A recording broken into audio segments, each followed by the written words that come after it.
Assalamualaikum warahmatullahi wabarakatuh. Kembali lagi dengan saya channel Kang Rian Dance. Semoga kalian selalu diberikan kesehatan dan rezeki yang cukup.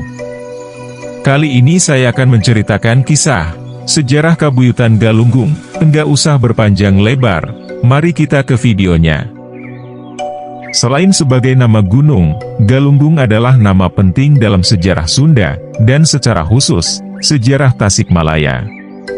Galunggung di masa lalu adalah sebuah mandala, sebuah kabuyutan yang sangat dimuliakan, yang dipimpin oleh seorang resi guru atau Batara I.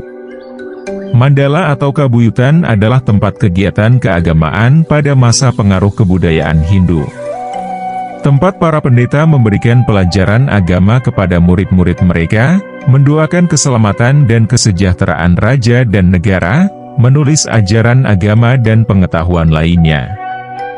Penghuninya mendapat perlindungan dan jaminan hidup dari raja serta pembebasan membayar pajak. Memiliki kehidupan penting dalam kehidupan bernegara sehingga raja yang berhasil melindunginya dipandang terhormat. Sedangkan bila kabuyutan direbut musuh, rajanya dipandang rendah martabatnya, lebih rendah nilainya daripada kulit musang. Galunggung adalah mandala yang sangat diagungkan dan harus dijaga dengan baik, bahkan harus dipertahankan dengan segenap jiwa raga. Kabuyutan Galunggung adalah simbol dari jati diri yang tidak boleh dikuasai oleh bangsa asing. Jika Kabuyutan Galunggung mampu direbut atau dikuasai bangsa lain, maka hilanglah harga diri, kewibawaan, dan nilai-nilai kehidupan bangsa Sunda, hingga nilai dirinya tidak lebih berharga dari kulit musang di tempat sampah. Kemudian dalam naskah Carita Parahyangan, terdapat kalimat tembi sang resi guru ngayuga Taraju Jayadipa, Taraju mainnya Galunggung Jawa Mati Wetan. Artinya, mula-mula sang resi guru membuat pengukuh Pulau Jawa. Pengukuh itu ialah Galunggung. Jawa ada di sebelah timurnya. Eksistensi Kabuyutan Galunggung bermula sezaman dengan Denuh dan Galuh, abad ke-8, tetapi pengaruhnya lebih besar dari Denuh sehingga turut menentukan kesahan raja-raja Sunda. Pemimpinnya antara lain Sang Hyang Sempakwaja, putra Sang Wetikandayun, raja di Galuh. Lama-kelamaan statusnya bergeser ke arah kekuasaan pemerintahan. Karena itu pada abad ke-12 muncul raja bernama Batari Hyang dan Rakean Darmasiksa. Raja yang disebut pertama mengeluarkan prasasti Geger Hanjuang, dan raja yang disebut kedua mengeluarkan amanat untuk anak cucunya mengenai hal ihwal yang bertalian dengan sikap dan tindakan yang seharusnya dilakukan oleh kalangan bangsawan seperti tertera dalam naskah Amanat Galunggung. Galunggung mulai disebut dalam panggung sejarah masa lampau, sejak kerajaan Galuh diperintah oleh Wetikandayun Prabu Galuh atau Rahyangta RI Menir, 534-624 Saka, 612-702 Masehi. Dari Wetikandayun Prabu Galuh atau Rahyangta RI Menir inilah diberitakan adanya wilayah bernama Galunggung dan Denuh. Rahyangta RI Menir diberitakan mempunyai 3 orang putera. Yang sulung karena cacat, tanggal giginya, disebut Batara Sempakwaja, ditempatkan menjadi Batara dan yang guru di Galunggung. Yang kedua, juga cacat karena menderita hernia, burut, ditempatkan di Denuh dengan sebutan Rahyangta Kidul.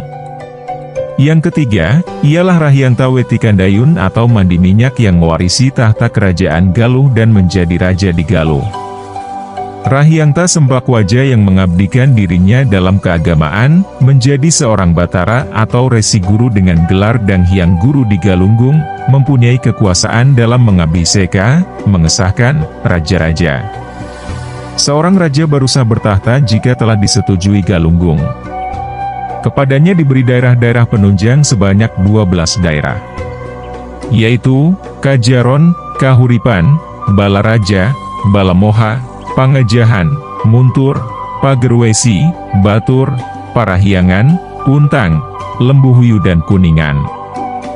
Daerah Galunggung sebagai inti kawasan yang dikuasai Sempakwaja disebutkan batas-batasnya dalam Kropak 406, yakni sebelah barat Hulu Ciulan, Gunung Cikuray dan Gunung Karacak, sebelah utara Gunung Sawal, sebelah timur Pelang Datar, mungkin tempat yang sekarang bernama Datar, di sebelah timur Citandui, sebelah tenggara Gunung Subang. Semplakwaja atau Batara dan Hyang Guru Galunggung memiliki dua orang putra yaitu Purbasora dan Demumawan. Purbasora adalah menantu Resi Padmahariwangsa penguasa kerajaan Indraprahasta di daerah Cirebon. Sementara Demumawan adalah menantu Raja Kuningan bernama Pandawa atau Wiragari. Indraprahasta dan Kuningan adalah dua kerajaan yang cukup kuat dan berpengaruh di Tatar Galuh. Batara dan Hyang Guru menjadikan kedua kerajaan tersebut sekutu Kabuyutan Galunggung.